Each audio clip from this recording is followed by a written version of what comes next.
Good morning all of you. मैं doctor Anshu Saxena, वनस्पति शास्त्र विभाग में associate professor, SMCC government college Abu road.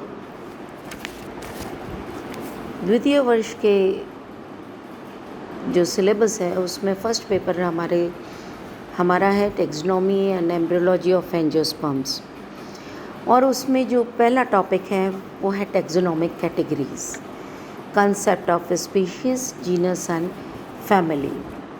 तो आज हम पढ़ेंगे कंसेप्ट ऑफ स्पीशीज़। देखिए, जब से पौधों की समानताओं के आधार पर अलग अलग श्रेणियों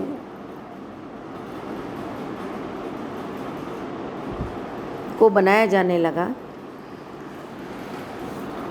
इंसान जब से उसको ज्ञान हुआ तब से उसने पौधों की विभिन्नताओं के आधार पर अलग अलग कैटेगरीज़ में पौधों को बांट दिया, लेकिन उसका कुछ वैज्ञानिक दृष्टिकोण नहीं था।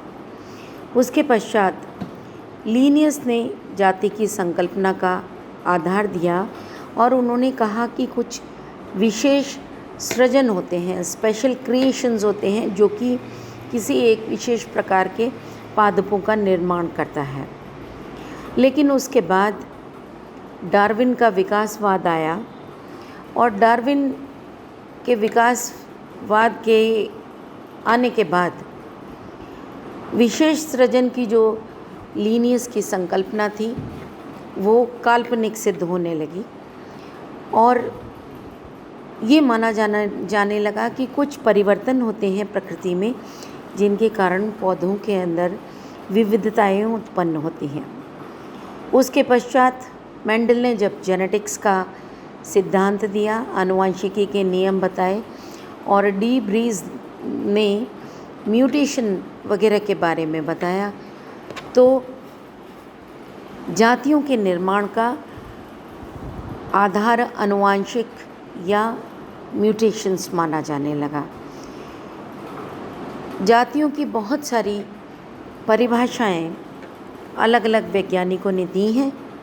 डार्लिंगटन ने परिभाषा दी, ड्यूरिट्स ने परिभाषा दी, क्लॉसन और उनके कोवर्कर्स ने परिभाषाएं दी, लेकिन जो जाति की आधुनिक परिभाषा है वो ये है कि पादपों का ऐसा समूह जो बाह्य और आंतरिक आकारिकी में समान होता है और परस्पर जननक्षम होता है। That is a group of plants which resemble in internal and external morphology and they can fertile amongst themselves. मुक्त रूप से प्रजनन करते हैं, ऐसे पौधों को हम जाति कहते हैं।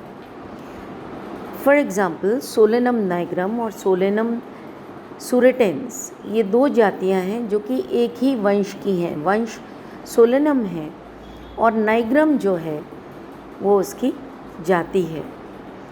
अब बहुत सारी इंट्रा स्पेसिफिक कैटेगरीज होती हैं।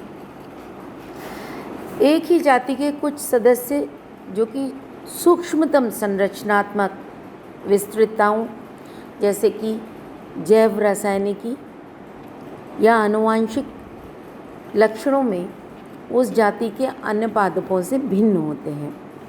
इन सब को हम इंट्रा स्पेसिफिक कैटेगरीज कहते हैं। कई सारी कैटेगरीज हैं, जिसमें पहली कैटेगरी है बायोटाइप। बायोटाइप क्या होता है, जिसको हम जीव प्रारूप भी कहते हैं। जब किसी एक ही जाति के कई पादप समान वातावरण में उग रहे होते हैं,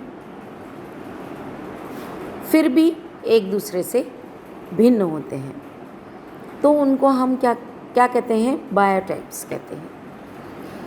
और इनको, ये जो प्लांट्स हैं, ये लोकल वेरिएंट्स के रूप में उत्पन्न होते हैं।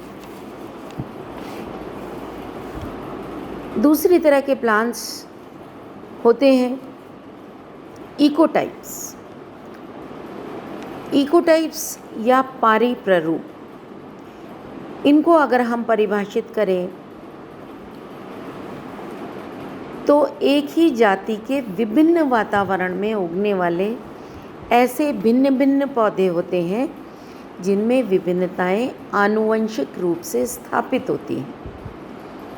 अलग अलग एटमॉस्फेयर में जब वो उग रहे हैं तो जो चेंजेस उनके अंदर आए due to the environmental changes, वो जेनेटिकली आगे की जनरेशन में ट्रांसमिट हो जाती हैं।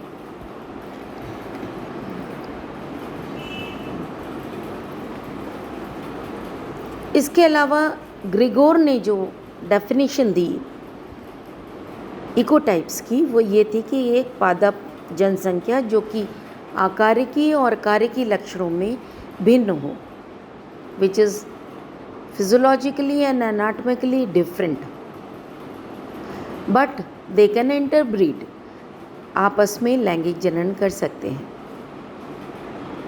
इनको हम इकोटाइप्स कहते हैं। उसके बाद इकोफेंस या इकेट्स, तीसरी तरह की इंट्रास्पेसिफिक कैटेगरी, एक जाति के पादपों में अलग अलग पारिस्थितिकीय परिस्थितियों में उगने पर उनके अंदर कुछ अंतर पाए जाते हैं, लेकिन ये अंतर आनुवंशिक स्तर पर स्थापित नहीं होते हैं।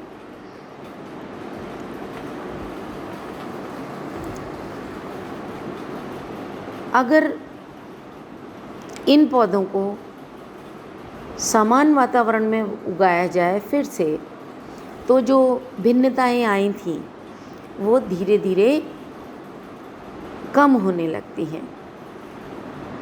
इसका मतलब इकोटाइप्स जो हैं वो जेनेटिक लेवल पर चेंजेस हो जाते हैं, लेकिन इकोफेंस या इकेड्स के अंदर जो चेंजेस होते हैं वो जेनेटिक लेवल पर नहीं होते हैं।